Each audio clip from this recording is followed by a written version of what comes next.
구약성경 창세기 7장 1절에서 4절까지 말씀을 다 같이 합독하겠습니다. 여호와께서 노아에게 이르시되 너와 내 온 집은 방주로 들어가라. 이 세대에서 내가 내 앞에 의로움을 내가 보았음이니라. 노아가 방주를 지은 지가 오랜 시간이 지났습니다. 드디어 이 방주가 완성이 되어졌습니다. 길고 긴 시간을, 이 지루한 시간을 자신과 싸우면서 또 사람들의 비난을 감수해가면서 방주를 만들었는데, 이제 하나님의 새로운 명령이 떨어집니다. 하나님의 이제 카운트다운이 시작되었는데, 오늘 뭐라고 그러냐면 방주 안으로 들어가라, 이렇게 얘기를 합니다. 그런데 특이한 점은 뭐냐면 1절에 보면 너와 내 온 집은 방주에 들어가라, 그렇게 얘기합니다. 자, 여기서 자세히 보면 그러면 무슨 뜻인가요? 노아 가족만 방주에 들어가라, 그런 뜻이잖아요. 그럼 다른 사람들은 어떻게 하라는 거예요? 다른 사람들은 이 방주에 들어올 자격이 없다, 그런 뜻이 됩니다. 여러분, 사실 객관적으로 가만히 생각해 보면 왜 노아만 이렇게 하나님이 방주에 들어가라고 하신 것인가, 그런 많은 의문점이 있습니다. 그 당시 사람들이 부패하고 타락한 것은 이해가 됩니다. 그러나 그 중에 좀 선한 사람도 있고 또 그 가운데 어린아이들이나 아직 때가 덜 묻은 그런 사람들도 있을 텐데, 하나님이 한 번 더 기회를 주시면 좋지 않았을까, 그런 생각을 하게 되어집니다. 왜 하나님이 단호하게 정리를 하시고 노아 가족만 방주 안으로 들어가라고 했을까요? 어떻게 보면 이 방주가 들어가고 난 이후에 상황은 심각해지잖아요.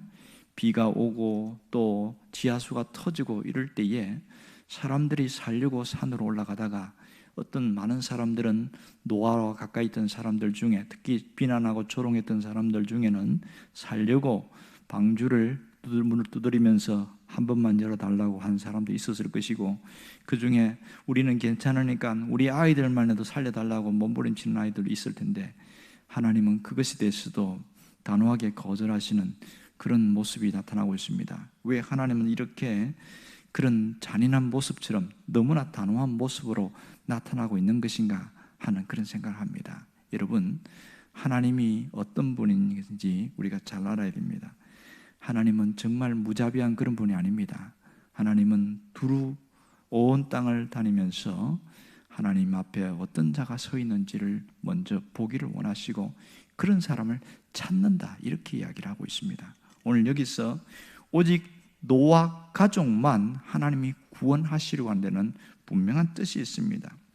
누구나 모든 사람들이 기회가 있을 때, 하나님이 기회를 주셨을 때는 누구나 구원의 대상이 되지만, 하나님이 주신 그 기회가 지나가고 나면 모든 사람들은 구원의 때가 지났다는 것을 알 수 있습니다. 오늘 이 사실을 보면 모든 기회가 주어졌지만 누구나 다 끝까지 구원하는 것은 아니라는 것을 알 수가 있겠지요. 오늘 여기 특별히 노아만 이 방주에 들어가게 한 이유가 1절에 분명하게 기록이 되어 있습니다. 1절을 보면 내가 내 앞에 의로움을 내가 보았음이라, 이렇게 말합니다. 이게 무슨 말입니까? 이 노아와 같은 신앙의 사람을 아무도 찾을 수가 없었다, 그런 뜻이지요.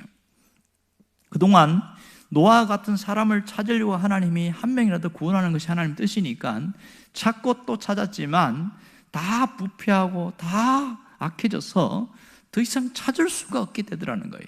그것이 오늘 노아가 방주에 들어갈 수 있는 결정적인 이유입니다. 그러니까 하나님이 약속하시고 언약을 세운 대로 하나님이 이루어 가시는데, 결국은 그 약속을 믿은 사람은 누구밖에 없다는 거예요. 노아밖에 없다는 거예요. 노아 가족밖에 없다는 겁니다. 오늘 이 노아 가족들이 방주에 들어감을 통해서 증명하는 것이 있습니다. 그것이 뭔지 아세요? 하나는 노아의 신앙입니다. 노아의 신앙이 어떠했는가 하는 것을 분명하게 보여주고 있습니다. 지금 노아와 이 가족들은 하나님의 약속을 믿었어요. 생각이 말이 100년이지 긴 시간이잖아요.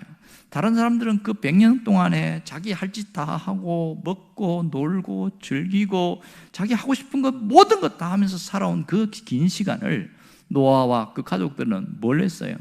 방주만 만드는 거예요. 얼마나 지겹겠어요. 10년, 20년도 지겨운데 무려 100년 가까이 그 방주만 만들고 있다는 게 보통 일이 아니거든요.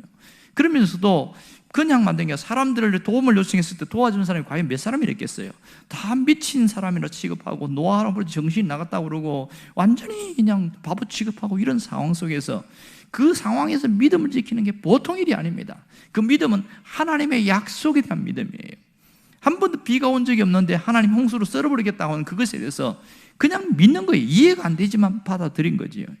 특별히 여기에서 하나님은 이 호로 숨쉬는 짐승들, 날아다니는 짐승들을 암수 한 쌍씩, 또 정한 짐승들 7쌍씩을 이렇게 또 대표적으로 이렇게 방주 안으로 드리는 그런 모습이 나타나고 있습니다.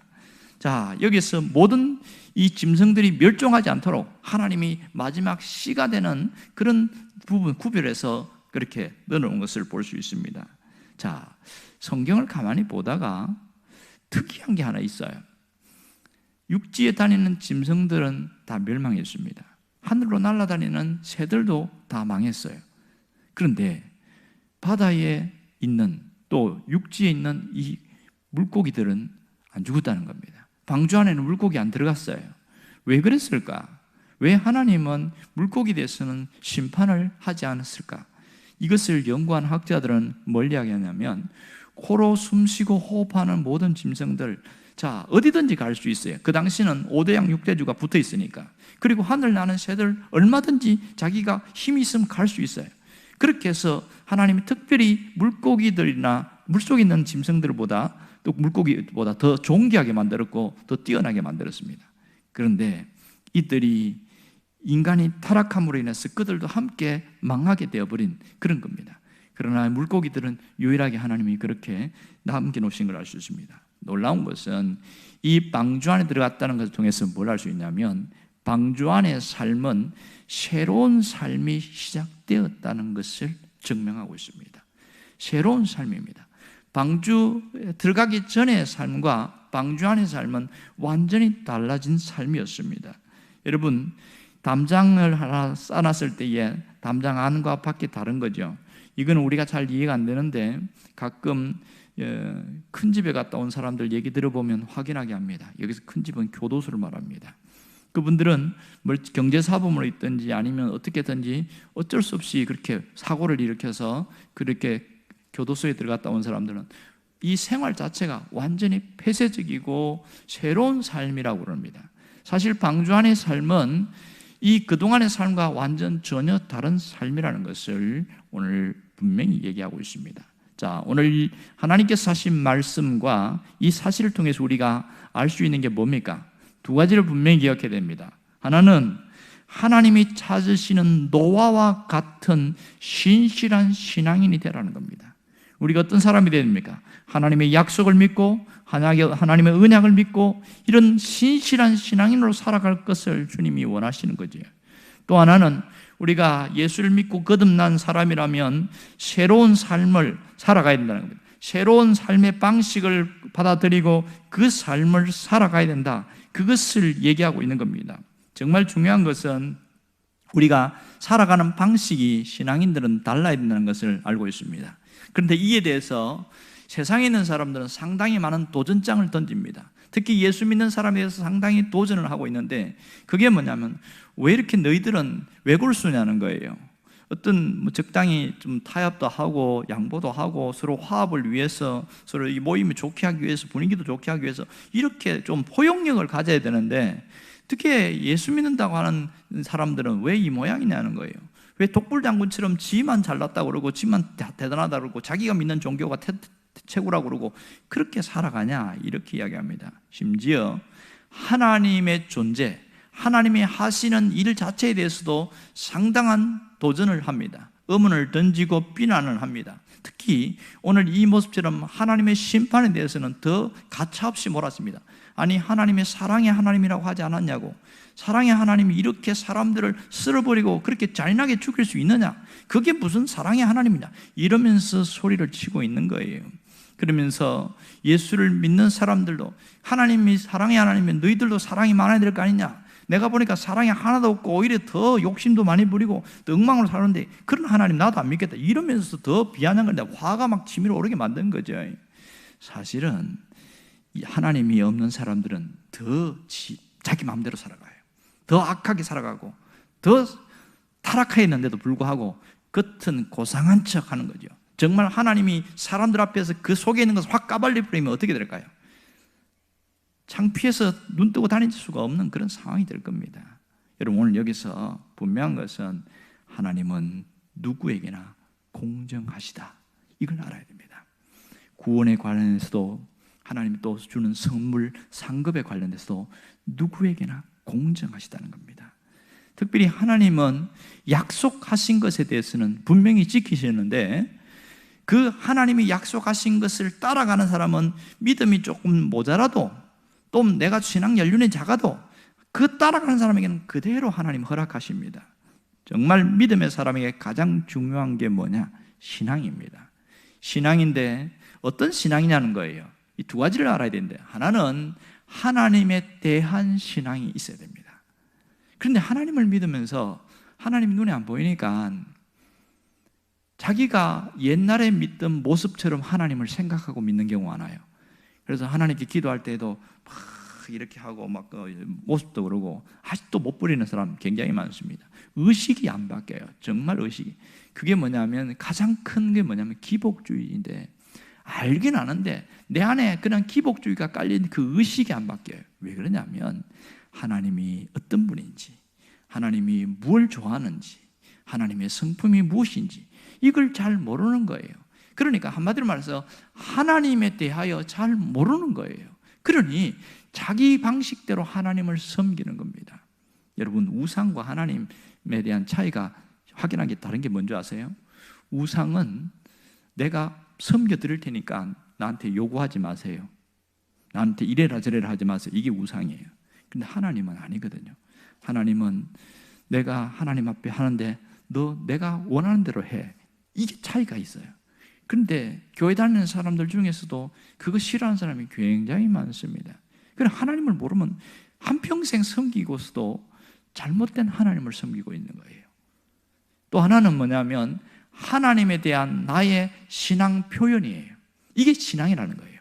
먼저는 하나님이 어떤 분인지를 아는 신앙이 있어야 되고, 또 하나는 내가 하나님에 대한 신앙의 표현이 어떻게 나타나는가, 이것이 묶어서 신앙이다, 이렇게 이야기합니다. 그러니까 내가 하나님에 대한 신앙 고백이 얼마나 분명하느냐, 그것이 있어야 되고, 또 하나는 내가 입술로 고백할 뿐만 아니라 내 삶을 통해서 하나님은 정말 내가 하나님을 사랑합니다 하는 것을 드러내는 것이 대단히 중요한데, 이게 신앙 고백이 안 돼요.